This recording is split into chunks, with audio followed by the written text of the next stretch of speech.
Dionela kicked off his 2 days The Grace Tour concert at the New Frontier Theater last November 21 and 22. Dinagsa ito ng mga fans from different places.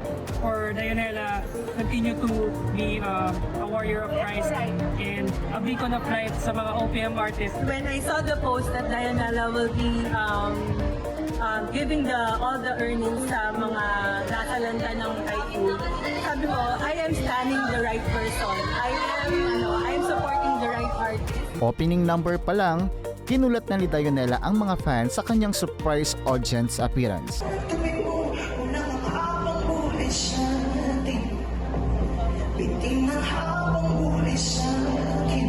Inawit din niya ang ilan sa mga hits na inaabangan ng mga tagahanga.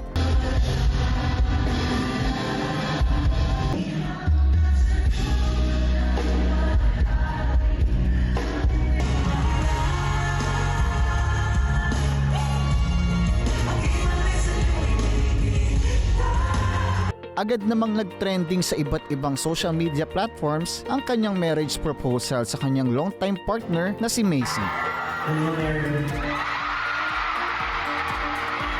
At syempre, hindi rin mawawala sa concert ang inaabangang worship session kasama ang iba't ibang OPM artist. Bearing all my sin and shame, in love you came. Take me out of the dark, my Lord. I don't wanna be there.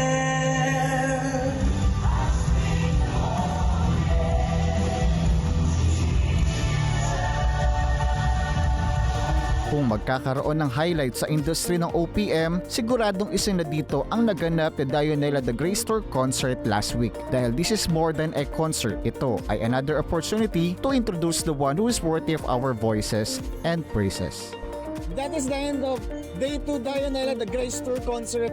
Grabe, sino mag-aakala ng isang OPM concert ay mahaluan syempre ng worship music. So pinatunayan ni Dionela na hindi na talaga dapat natin ikaya ang gospel.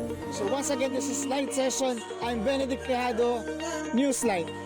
Tonight, Dionela is standing in front of you guys as a testimony of how God shifted my life.